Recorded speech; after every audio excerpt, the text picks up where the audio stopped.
Jumpa lagi bersama saya, Arif. Kali ini saya akan membahas gerak parabola seri 1 dengan topik pengertian gerak parabola dan komponen gerak parabola. Yuk. Oke, sebelum kita membahas gerak parabola lebih lanjut, ini sebagai introduksi, gerak parabola itu dapat kita amati di berbagai event, seperti di bidang olahraga banyak sekali ya. Sepak bola, bola voli, kemudian basket, dan juga lempar lembing. Oke, kita lanjut dengan masuk pengertian gerak parabola. Di layar sebelah kiri itu sebuah benda ya, bola yang dilemparkan dengan kecepatan tertentu dan sudut tertentu seperti ini. Ini disebut gerak parabola. Nah, kenapa bentuknya menjadi parabola? Jadi parabola itu mengambil dari istilah grafik ya. Grafik di dalam matematika itu disebut parabol ya, lengkung, kurva. Jadi geraknya itu istimewa bentuknya. Nah, kenapa bisa begitu? Ternyata gerak ini akibat dari pengaruh gaya gravitasi. Jadi di situ memang bahan kali ini adalah gerak kinematika ya, gerak yang tidak membahas ya, mempelajari gerak yang tidak perlu membahas tentang penyebabnya, tetapi hanya geraknya. Jadi sebenarnya penyebabnya adalah pengaruh parabola itu adalah gaya gravitasi bumi. Gerak ini nanti akan ada kecepatan awal di sini ya, akan ada kecepatan awal. Kemudian yang kita bisa rumuskan adalah gerak proyeksinya. Jadi kalau ini posisi di setiap detik ini ya, di setiap saat tertentu ini diproyeksikan ke bawah, itu kita amati untuk mendatar itu konstan jaraknya, konstan. Dan untuk selang waktu yang sama pun, yang mendatar ini bentuknya geraknya adalah GLB, beri nama sumbu X. Sedangkan yang vertikal ini kalau ditarik ke kiri itu semakin jaraknya semakin pendek ya, semakin pendek. Kalau jarak semakin pendek berarti di sini mengalami perlambatan. Jadi gerak yang vertikal ini nanti dalam kategori GLBB. Apa yang mempengaruhi GLBB ini?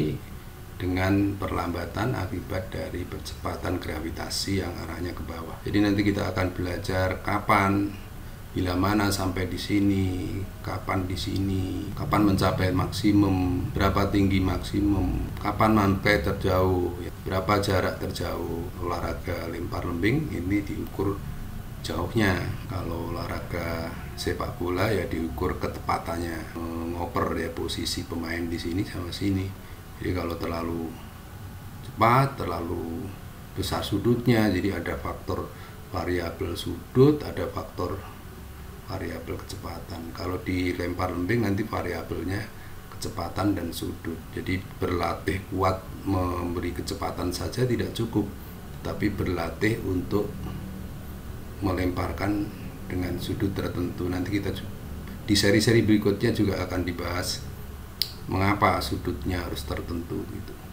Lalu di layar yang kedua ini membahas kecepatannya berapa saat tertentu. Jadi ini vektor V ini kalau dihubungkan ini proyeksi sini sebenarnya adalah komponen vektor ini. VY ini komponen vektor dari V terhadap sumbu X dan sumbu Y. Jadi sebelumnya tetapi juga akan menggunakan prasyarat ya. Coba kita lihat prasyaratnya ya. Jadi prasyaratnya adalah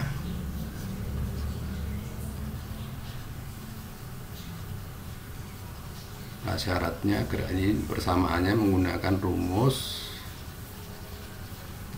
GLB yang pertama ya. GLB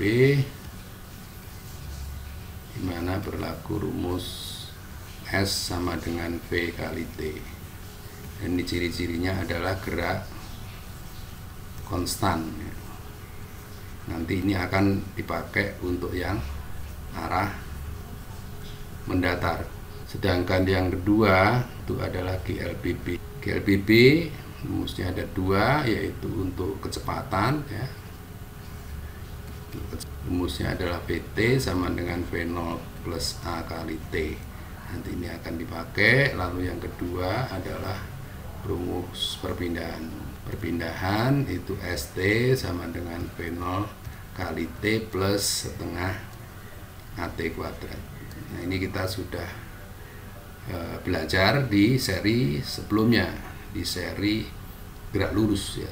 Sana sudah dibahas lengkap, ada minimal 10 seri dan akan bertambah. Oke, ini syaratnya. Nanti ini berlaku untuk gerak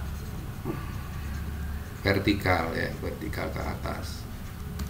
Vertikal. Nah, geraknya itu arahnya GLBB. GLBB ini klasifikasi diperlambat dan juga dipercepat. Diperlambat ketika naik, dipercepat ketika turun. Tuh. Jadi itu kita lanjut membahas tentang rumusnya.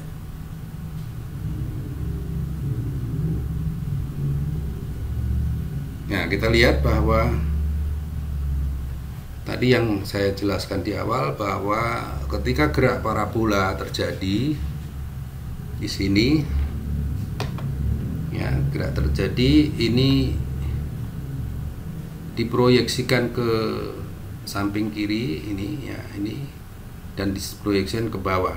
Ini yang ke bawah konstan jaraknya untuk selang waktu tertentu ya, pada sumbu X. Ini lihat sumbu X. Lalu kita sumbu Y, ini yang vertikal sumbu Y.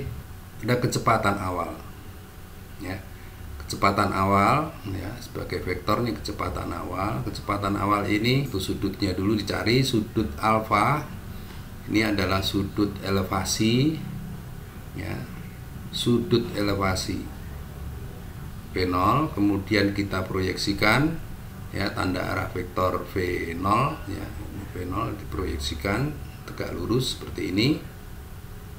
Lalu dapat vektor ke arah sumbu X ya, ini, dan dengan rumus segitiga sinus kosinus ini nilainya menjadi V0x ya, V0x yaitu V0 kali kosinus alfa, V0 kosinus alfa ya. Kecepatannya searah sumbu X disebut Vx, kecepatannya konstan karena gerak lurus beraturan.